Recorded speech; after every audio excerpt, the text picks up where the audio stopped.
Hi అండి, అందరికీ నమస్కారం. నేను మీ ఈశ్వర్ సాయి. అసలు ఏం జరుగుతుందండి? అసలు ఏమనుకుంటున్నారు మీ అందరూ? రకరకాలుగా ట్రోల్ చేస్తున్నారు, రకరకాలుగా మీడియా వాళ్ళు రకరకాలుగా ఇష్టం వచ్చినట్టు ఉన్నది లేనిది ఏది పడితే అది రాస్తున్నారు. అసలు ఏమనుకుంటున్నారు? నేను ఆల్రెడీ క్లియర్గా చెప్పాను కదండి, మేము తప్పు చేశాము. ఆ తప్పు ఏంటి? మేము ఎమోషనల్గా కనెక్ట్ అయ్యాము అని చెప్పాను. ఎమోషనల్గా కనెక్ట్ అవ్వడం అంటే మీ దృష్టిలో ఏమనుకుంటున్నారండి? అసలు ఆ రోజు అక్కడ ఏం జరిగింది? మీకు తెలిసిన 10% మాత్రమే, 90% మీకు తెలియదు. ఆ రోజు ఏం జరిగిందో మీ అందరి ముందు నేను పెట్టబోతున్నాను. ఆ రోజు మార్నింగ్ నాకు షూట్ ఉంది. ఎర్లీ మార్నింగ్ 5:30 కల్లా మేము లొకేషన్కి స్టార్ట్ అయిపోతాం. నేను 4:15కి నా రూమ్లో లేచాను. ఆ టైంకి అసిస్టెంట్ అనే అతను నా వాష్రూమ్లో ఉండటం జరిగింది. నేనేం చేశాను? నేను మాధురి రూమ్కి వాష్రూమ్ యూజ్ చేసుకోవడానికి నేను వెళ్ళాను. ఆ టైంకి నాకు మాధురికి ఆ లీనియన్స్ ఉంది. మీకు ఆల్రెడీ చెప్పాను కదా, మేము ఎమోషనల్గా కనెక్ట్ అయ్యామని చెప్పి. నాకు మాధురికి ఆ లీనియన్స్ ఉంది కాబట్టి నేను ఆ రూమ్కి వెళ్ళి డోర్ నాక్ చేశాను. ఆమె రూమ్ డోర్ ఓపెన్ చేసింది.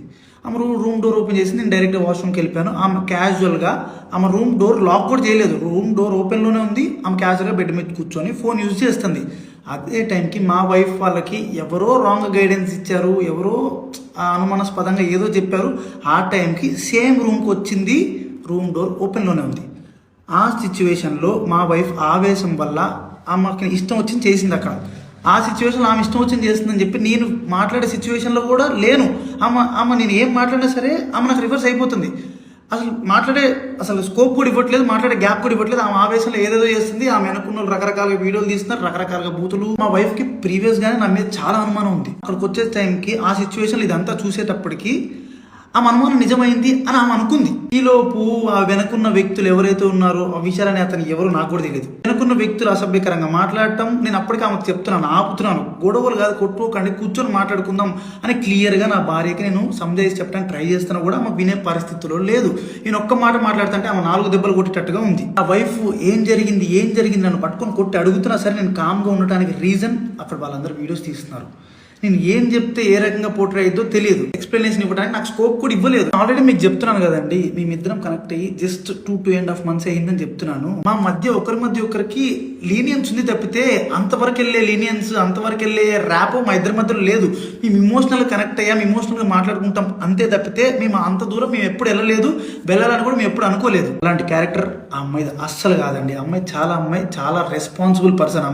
అమ్మాయి ఫ్యామిలీని అంతా పోషించుకోవడానికి చాలా కష్టపడుతుంది. నేను ఎప్పటి నుంచో కొన్ని 4-5 years నుంచి అమ్మాయిని నేను చూస్తున్నాను. ఇదే విషయాన్ని నేను మీ అందరికి ఇంటర్వ్యూలో చెప్దాం అనుకున్నాను, కానీ మా లీగల్ అడ్వైస్ ప్రకారం నేను ఎంతవరకు చెప్పాలో అంతవరకే చెప్పాను.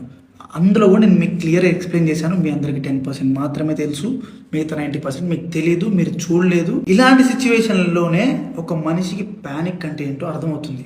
ఆ సిచ్యువేషన్లో ఏం మాట్లాడితే ఎవరు ఎట్లా రిసీవ్ చేసుకుంటారు అనేది తెలియదు. నేను చాలా క్లియర్గా చెప్తున్నానండి, మా ఇద్దరి మధ్యలో ఎమోషనల్ బాండింగ్ తప్ప అంతకు మించి ఏం లేదు, ఏం జరగలేదు.